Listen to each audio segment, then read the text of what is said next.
terima kasih Engkau mengizinkan kami untuk sampai kepada ibadah kedua pada siang hari ini.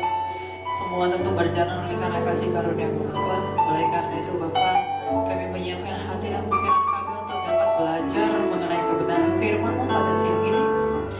Kiranya Engkau mengasihi hati kami di dalam cinta, agar kami dapat mengenali Engkau, bahwa Engkau adalah Allah kami yang benar, penuh belas kasih, keadilan dan kebenaran.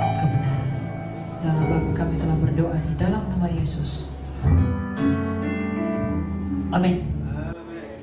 Silakan duduk, Pak Ibu. Shalom. Shalom.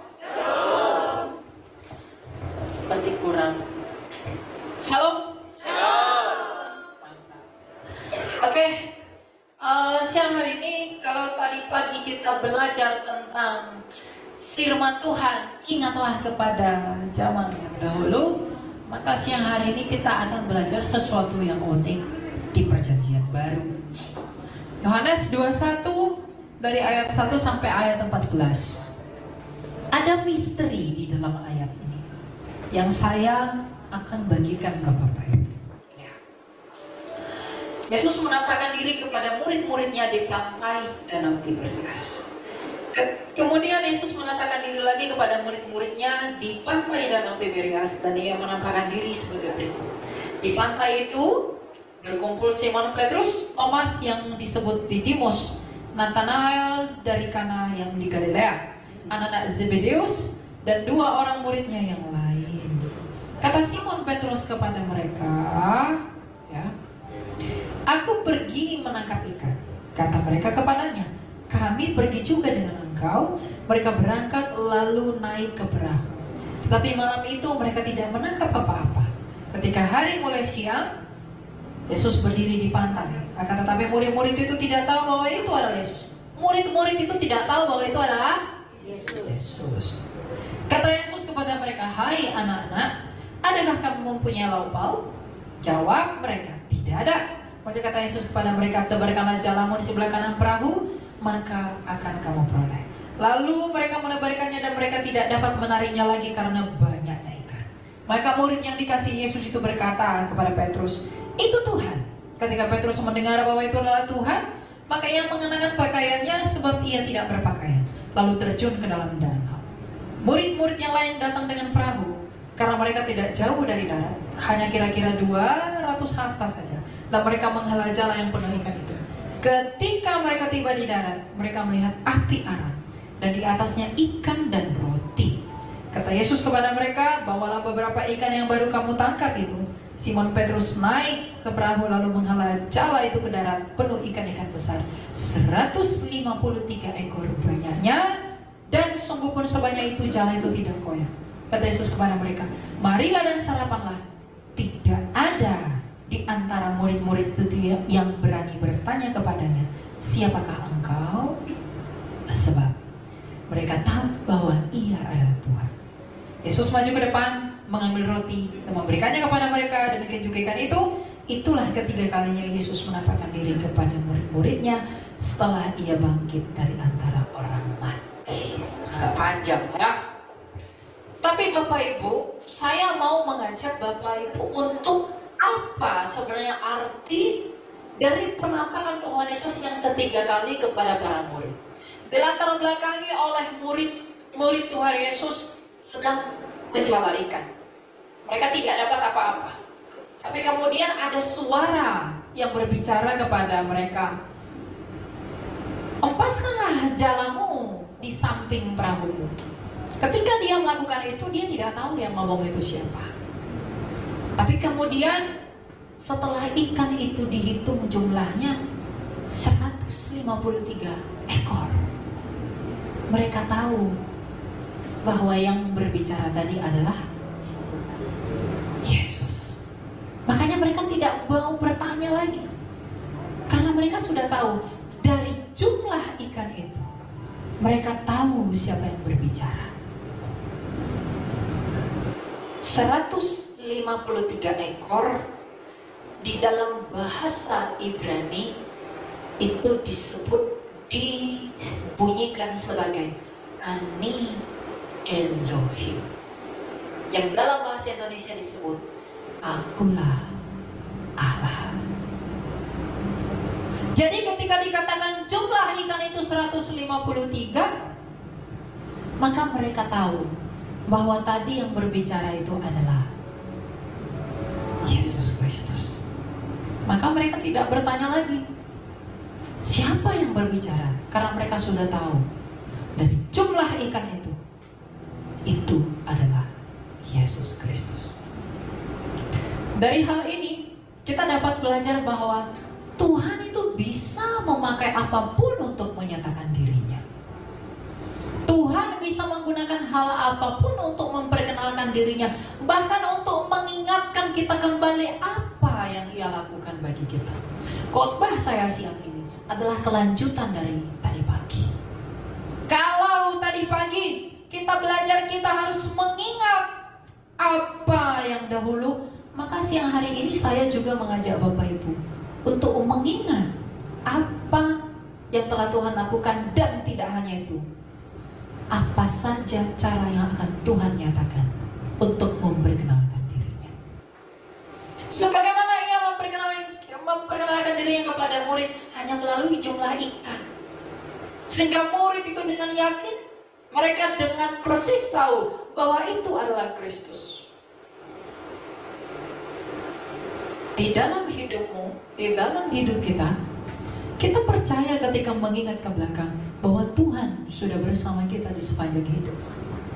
Kadang ada ketidakpercayaan di dalam kita, dan ketidakpercayaan itu mengganggu imanmu. Tapi Tuhan dapat menyatakan dengan cara yang lain bahwa Akulah Tuhan, agar kamu tidak ragu. Tidak ragu akan apa? Saya tidak sedang mengajak Bapak Ibu agar tidak ragu menjadi kaya, tidak ragu menjadi sukses. Itu bukan tipe saya. Tapi agar kamu tidak ragu bahwa hanya di dalam Dia keselamatan itu ada. Amin. Ketika Mesias itu berkata, Akulah Tuhan. Dalam Matius 28 ayat 17, 18, 19, Yesus Kristus berkata, Kepadaku telah diberikan oleh Bapakku segala kuasa di surga dan di bumi. Artinya Ia sendiri adalah penguasa surga dan bumi, yang dengan demikian Ia sendiri adalah Tuhan atas surga dan bumi. Dan ketika Ia mengatakan bahwa Akulah Tuhan, Aku yang berkuasa atas bumi dan juga atas surga, maka Ia tidak hanya mengatakan itu, tapi Ia membuktikan bahwa Ia adalah Tuhan. Ia mengatakan dirinya bahwa Dia adalah Tuhan. Dan mujizat dan tanda yang terbesar bahwa Kristus Yesus adalah Tuhan, Dia sendiri bangkit dari maut. Kebangkitan Kristus adalah puncak dari Injil. Kebangkitan Kristus adalah tujuan dari seluruh kitab suci. Kenapa? Karena semua orang sudah ditawan di dalam kuasa dosa, dan semua orang yang berdosa itu harus mati. Siapakah orang kaya yang tidak mati? Siapakah orang kuat yang tidak mati? Siapakah orang cantik yang tidak mati? Siapakah orang tampan yang tidak mati? Semua manusia mati. Itulah kabar buruknya. Tetapi di dalam Dia kita menemukan harapan baru. Dia yang telah mati hidup kembali dengan menaklukkan kematian itu. Maka dengan demikian Ia adalah Tuhan atas kehidupan, dan Dia adalah Tuhan atas kematian.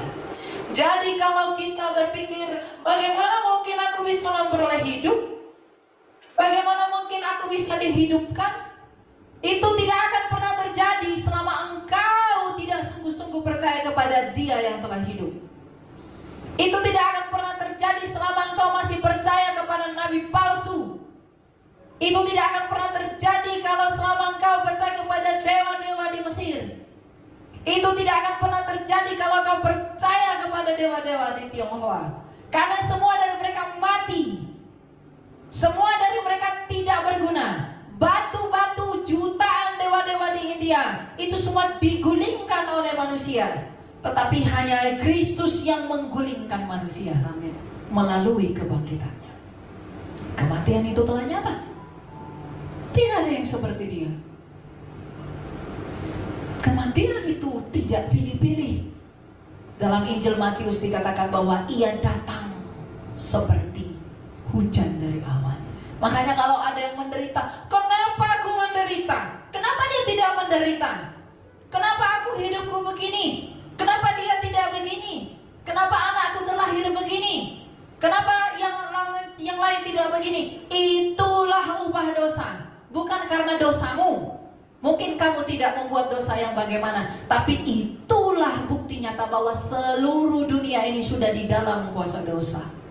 Maka kalau kita semua sudah di dalam kuasa dosa, itu adalah kabar buruk yang tak seorang pun dapat luput daripadanya.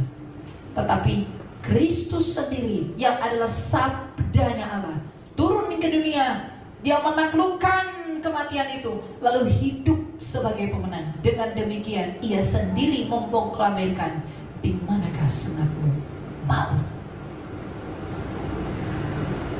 Maka ketika dia mengatakan bahwa dia adalah Tuhan, itu bukan berarti bahwa dia sama seperti Tuhan sesembahan umat lain. Dia tidak berarti bahwa dia sama dengan sesembahan yang lain, karena sesembahan yang lain tiada berguna. Mereka menjanjikan hidup, tapi mereka sendiri tak memiliki hidup. Makanya kalau ada orang yang sudah di dalam Kristus, lalu keluar dari Kristus, kamu bodoh. Bodoh oleh dirimu sendiri, dan bodoh karena pengertianmu sendiri. Karena engkau tidak mencari dia. Padahal dia sendiri mengatakan, carilah dahulu kerajaan Allah, maka semua ditambahkan kepada. Orang yang murtad dari kekristenan, orang yang keluar dari Kristus adalah orang-orang yang sombong. Kenapa saya katakan sombong? Karena yang tadi ia sudah mengecap kasih karunia, sekarang ia mengkhianati kasih itu, lalu berusaha dengan kekuatannya sendiri. Jadi di dalam hidup para rasul, Kristus memperkenalkan bahwa akulah Tuhan, hanya dari jumlah ikat. Dan Tuhan pun bisa menunjukkan bahwa dia adalah penguasa yang sejati. Dia adalah Tuhan yang sejati. Dia adalah sesembahan yang sejati melalui kelemahanmu. Sebab di dalam kelemahanmu lah kuasanya menjadi nyata. Kalau kamu semuanya kuat, kamu tidak punya pergumulan, maka kamu tidak datang kepada dia. Tapi karena kamu lemah, kamu bergumul, di dalam itulah dia menyatakan dirinya. Jadi orang-orang yang menderita meskipun ia adalah orang Kristen adalah orang-orang yang berbahagia.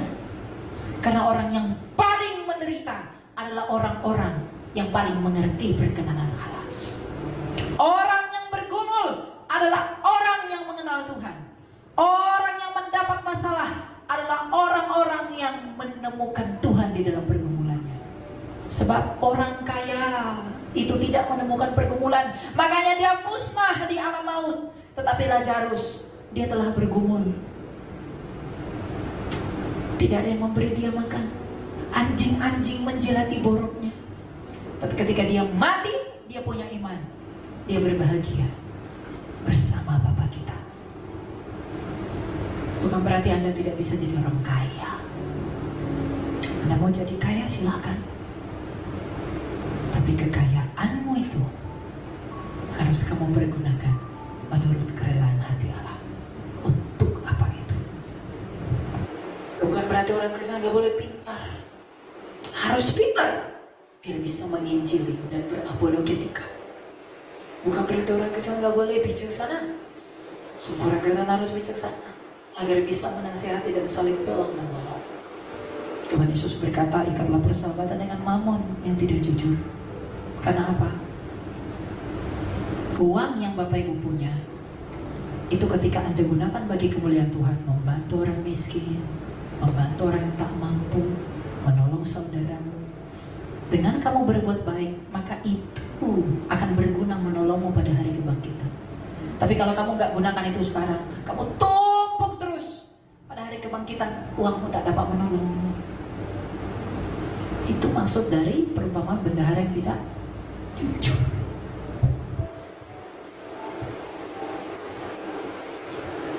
Tidak ada pasangan untuk memberi berapapun. Yang kamu berikan menurut kerendahan. Ingat, pemberian di sini bukan uang, hati. Tidak ada gunanya saya beri kamu uang kalau saya tidak beri kamu hati. Makanya pelayanan Tuhan Yesus itu dia tidak memberi apapun, dia memberi hatinya. Dia tidak beri uang kepada muridnya, karena dia tak punya apa-apa. Tapi dia beri hati yang mau setia dan taat kepada Bapaknya, yang dengan cara itu dia menyelamatkan kita. Jadi ketika Kristus dinyatakan sebagai Tuhan di tengah-tengah kita, dan kita telah melihat betapa besarnya kabar sukacita bahwa Ia sendiri telah menang atas kematian itu, itulah yang seharusnya menjadi sumber semangat kita. Satu-satunya anak-anak muda yang mulai kena paham liberal, paham-paham yang ngaco. Gak apa-apa di luar Yesus, yang penting kamu baik. Gak perlu mencari tahu Yesus, Yesus juga belum pasti Tuhan. Gak perlu. Kalau gak perlu, lalu kamu apa perlu di hadapan Tuhan? Kalau kamu saja menganggap bahwa Tuhanmu tidak perlu, lalu menurutmu apakah kau perlu di hadapan Tuhan? Tapi karena Dia memang mengasihi kamu, maka Ia menyelamatkan kamu.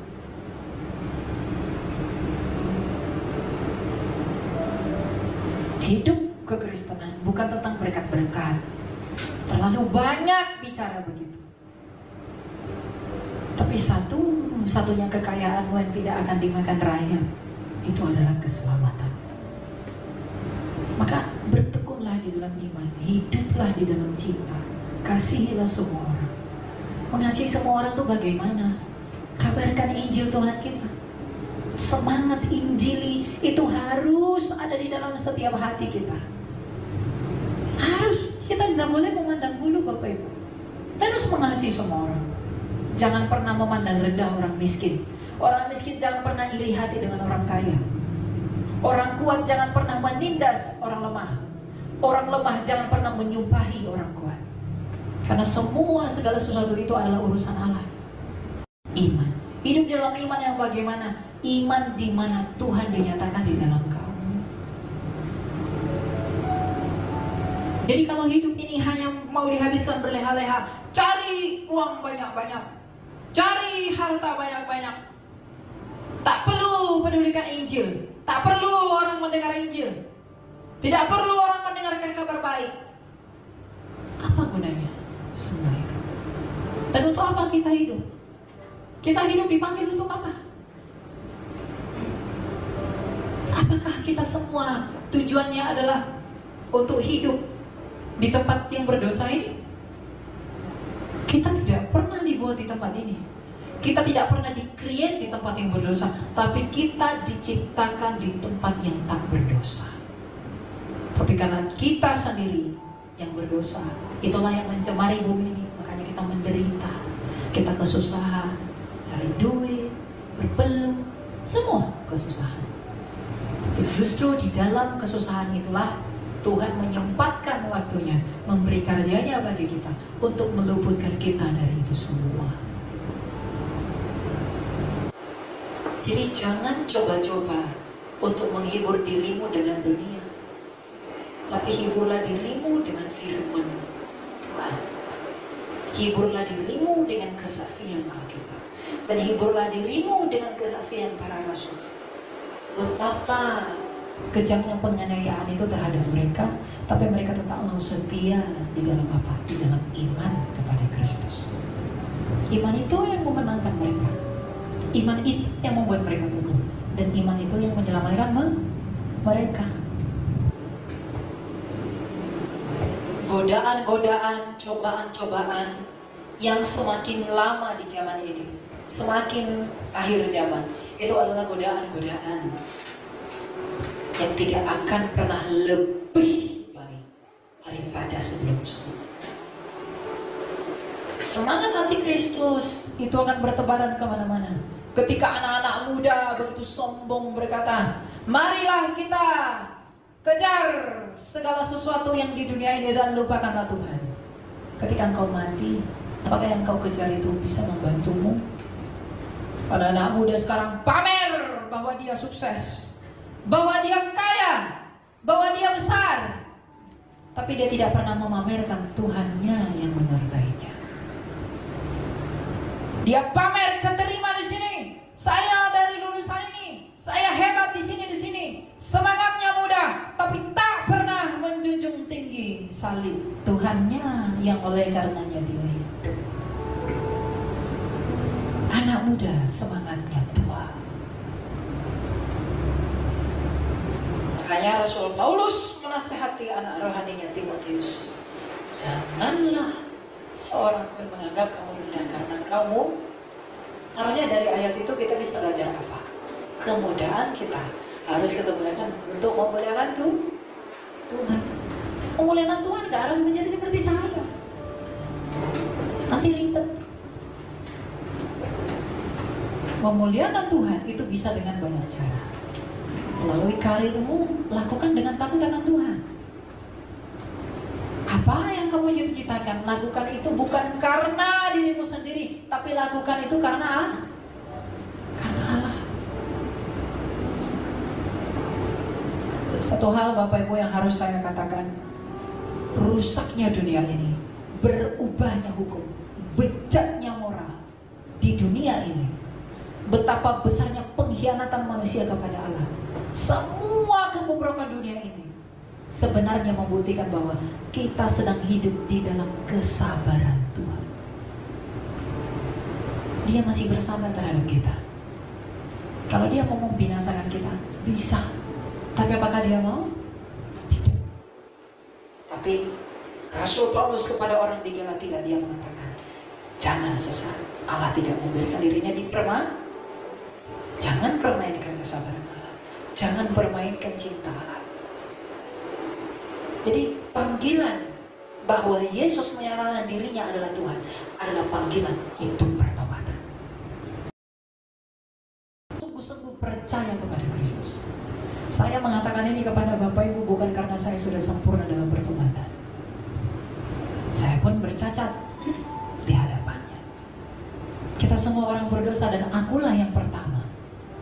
Tapi justru di dalam keberdosaan kita ini, kita mengagungkan Dia.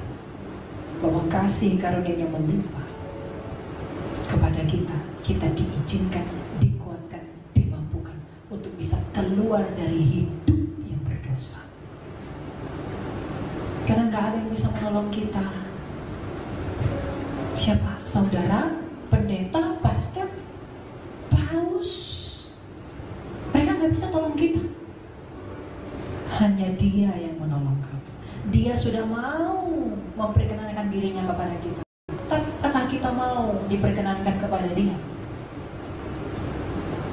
Tidak mau belajar firman Tuhan, tidak mau melakukan firman Tuhan, tidak mau menolong sesamanya, tidak mau memberitakan kabar Injil, tidak mau memberitahu bahwa Kristus adalah satu-satunya Tuhan dan Juru Selamat, adalah bukti bahwa kita belum hidup dalam pertobatan.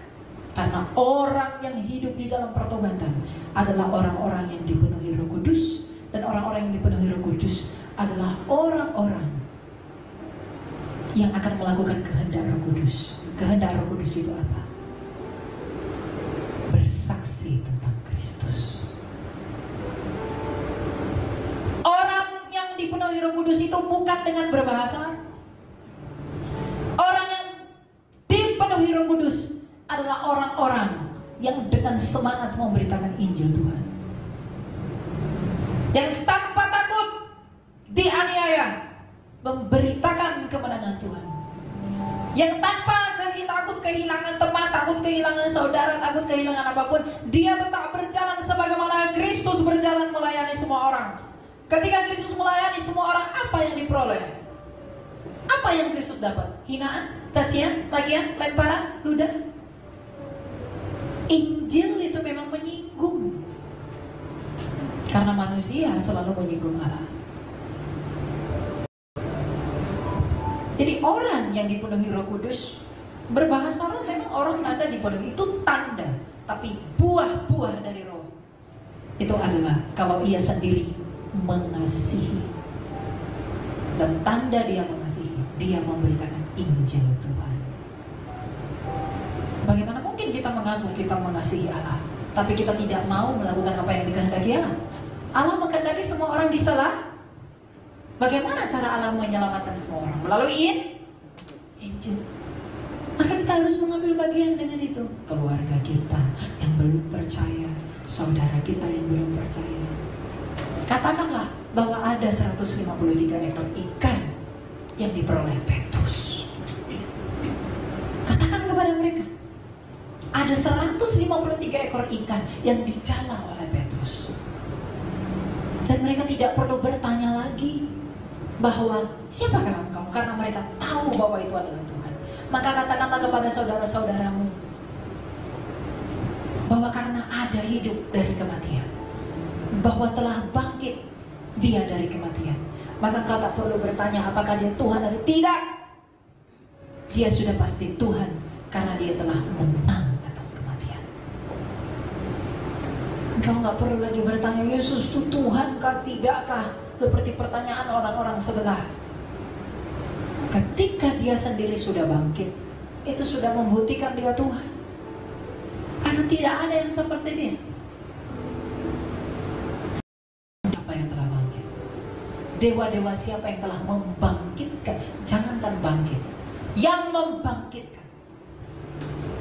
Tuhan dan raja-raja siapakah yang telah menghidupkan? Tidak ada, bukan? Jadi kalau kita tahu kebenaran ini, dan kalau kita tidak mengambil bagian di dalam perkabaran Injil Tuhan, kita berdosa. Orang yang banyak tahu kebenaran itu adalah orang yang paling banyak dituntut. Bahkan saya pribadi, di pengadilan Tuhan yang menakutkan itu, saya akan sangat banyak dituntut.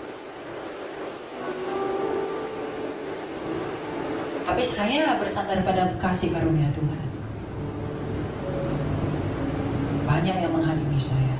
Kenapa kamu terlalu keras? Gak boleh begitu, gak boleh begini, gak boleh begini. Tapi Tuhan tahu motivasi kita kan? Kalau kamu menyebarkan itu dengan kebencian, Tuhan tahu itu. Tapi kalau kamu menyebarkan itu karena kamu cinta kebenaran ilahi, Tuhan juga tahu itu. Roma 2 ayat 16, ada hati nurani di dalam kamu.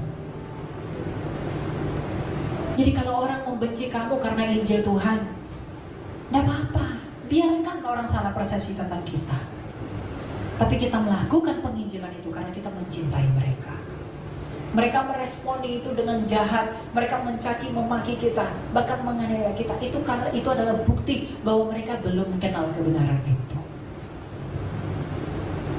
Makanya Tuhan Yesus berkata, aku datang ke dunia ini bukan untuk membawa aku datang membawa pedang. Aku memisah-misahkan orang, anak dari bapaknya, anak dari ibunya. Kalau penginjilan itu hanya dengan menyenangkan telinga, itu bukan penginjilan. Penginjilan itu pasti menyinggung dia. Penginjilan itu membongkar dosa-dosa kita. Aib manusia adalah dosa, dan aib adalah obat bagi orang yang meninggikan dirinya. Kalau kita mau meninggikan diri kita, saya merasa lebih baik daripada kalian, saya kecil di hadapan Tuhan, karena tidak ada yang lebih baik. Kita semua orang berdosa, hidup di bawah kuasa dosa. Jadi bertobatlah, anak muda, sampaikanlah Injil Tuhan dengan cara yang Tuhan berikan kepada kamu. Platform sosial media, menggunakanlah menginjili. Pakai memberitakan Tuhan. Bersaksi, beritakan Kristus. Jangan tiap hari ke gereja terus minta-minta sama Tuhan, tapi kau tidak mau memberitakan Dia yang kau minta-minta. Ini bukan saatnya kita raih kesuksesan, kaya raya, menang atas semuanya lalu mati. Ketika kamu mati, kamu dapat apa? Tapi ini saatnya kita merendahkan diri, mengakui bahwa kita orang berdosa, orang yang tidak punya apa-apa. Orang yang merasa tidak sombong, orang yang merasa bahwa dia itu tidak sombong, sebenarnya dia adalah orang sombong. Apa artinya? Kalau dia merasa, aku tidak sombong, sebenarnya kamu sombong. Kenapa? Dia meninggikan dirinya. Dia merasa bahwa di alas dosa dia bisa tidak sombong. Padahal dosa itulah, kesombongan itulah yang menimbulkan dosa. Kesombongan adalah induk segala penderitaan. Maka setiap hari akui dosamu kepada Tuhan. Datang sama dia, akuilah bahwa dia adalah 153 ekor ikan itu. Bahwa dia adalah Allahmu, dia adalah Tuhan, dia adalah juru selamat. Kalau kita memiliki pemahaman yang benar tentang dia, maka buah-buah hidup kita akan mengikutinya. Tidak ada perbuatan baik di luar Kristus, Bapak Ibu. Tapi kalau kita berbuat baik oleh karena cinta kita kepada dia, maka itu perbuatan baik yang benar. Karena aku melihat Kristus, maka aku menolong dia. Karena aku melihat Yesus, maka aku membantu dia. Karena aku melihat Kristus, maka aku memapah dia. Karena aku melihat Kristus, maka aku mengobati dia. Karena aku melihat Kristus, maka aku menghibur dia. Karena Kristus menolongku, maka aku pun menolong. Perbuatan baik yang benar itu seperti itu. Bukan karena kamu mau dipuji manusia, bukan karena kamu kelihatan di dunia. Zaman sekarang orang berbuat baik video. Orang berbuat baik umumkan. Saya memberi sekian, saya memberi sekian. Kalau kamu memberi tanganmu yang satu, jangan tahu. Ketulusan hatimu yang tersembunyi itu jangan diketahui oleh iblis, karena dia bisa menyelewengkan motivasi. Hati-hatilah. Ingat Bapak Ibu, hidup di dunia yang berdosa ini tidak seenak khotbah-khotbah yang sering kali kita dengarkan. Karena kalau kita membaca bagaimana khotbah-khotbahnya para rasul, bagaimana Yohanes Chrysostomus, bagaimana Basilius Agung, bagaimana Rasul Paulus, bagaimana Irenaeus, bagaimana Polikarpus berkhotbah begitu agung, isi khotbahnya adalah pertobatan. Orang Kristen sekarang terlalu berleha-leha. Aku berjalan, Tuhan pasti bersamaku. Aku mau ini, Tuhan pasti kasih. Karena apapun yang kau doakan pasti dapat. Apapun yang kau mau pasti Tuhan berikan. Tapi dia lupa bahwa sebenarnya dosa-dosa di dalam kita itu sebenarnya tidak memampukan kita, tidak melayakkan kita untuk minta yang lebih daripada dia selain keselamatan. Bagaimana Yohanes Chrysostomus menasehati kita? Ini gak pernah khotbah-khotbah yang enak-enak. Dia selalu menyentil kita, memperingatkan kita. Karena gereja yang sehat adalah gereja yang memberitahu dosa-dosa kita. Gereja itu tempat pemulihan, bukan tempat tahayul. Tempat di mana di gereja ini kita bisa bertemu Kristus, merendahkan diri kita, mengakui dosa-dosa kita. Kalau kita sadar bahwa kita orang berdosa, kita diberitahu bahwa kita adalah orang berdosa, maka dengan kerendahan hati, maka dengan menangis, maka dengan memohon, kita akan datang ke salib Kristus. Kita hanya berharap air dari kakinya, kita hanya berharap tetesan dari darahnya, kita hanya berharap dari peluhnya. Penderitaan kita yang membungkuk di kayu salib itu telah ditanggungkan kepada dia. Kalau kita mengaku kita orang berdosa, kita tidak akan meminta apapun selain belas kasihan dia yang tersalib itu. Jadi orang Kristen jangan bersungut-sungut, karena dia tidak pernah tersungut-sungut ketika mau mati. Hidup di dunia ini Bapak Ibu tidak seenak yang dibayangkan. Hidup di dunia ini adalah pertandingan iman. Dan pertandingan imanmu itu bahkan bukan dengan orang lain, tapi dengan dirimu sendiri. Dagingmu menyeretmu ke sana, rohmu menyeretmu ke sana. Kemanakah engkau mau pergi? Itu yang harus kita ingat. Setiap kali kemana saya pergi khotbah, saya selalu kasih tahu ini. Banyak yang tidak suka, banyak. Tapi saya bukan mau menyukakan. Meskipun saya juga orang berdosa. Saya sama dengan Anda. Kita orang berdosa. Tapi orang berdosa harus saling menegur orang berdosa di dalam kasih dari Tuhan. Karena untuk itu kita dipanggil. Jadi mulai hari ini doamu ubahlah. Jangan berkat-berkat terus. Coba kamu sisihkan satu hari dalam satu waktu dalam setiap hari. Kamu datang kepada Tuhan, akui dosamu. Beda. Orang yang selalu mengaku dosanya, hidupnya akan berbeda. Yang ketika mengaku dosa, minta ampun sama Tuhan, berharap kepada belas kasih Tuhan. Orang-orang seperti itu adalah orang-orang yang rendah hati. Orang yang mengakui bahwa I'm nothing without you Jesus. Saya bukan apa-apa tanpa Engkau Tuhan. Kasihani saya. Kalau engkau selalu mengakui dosamu di hadapan Tuhan, Dia akan melihat kerendahan hatimu dan Dia akan mengasihani engkau. Maka berkatnya itu akan ditambahkan kepadamu. Karena tanpa kerendahan hati tidak ada kekayaan. Orang sombong bisa kaya nggak? Bisa. Itu bukan dari Tuhan.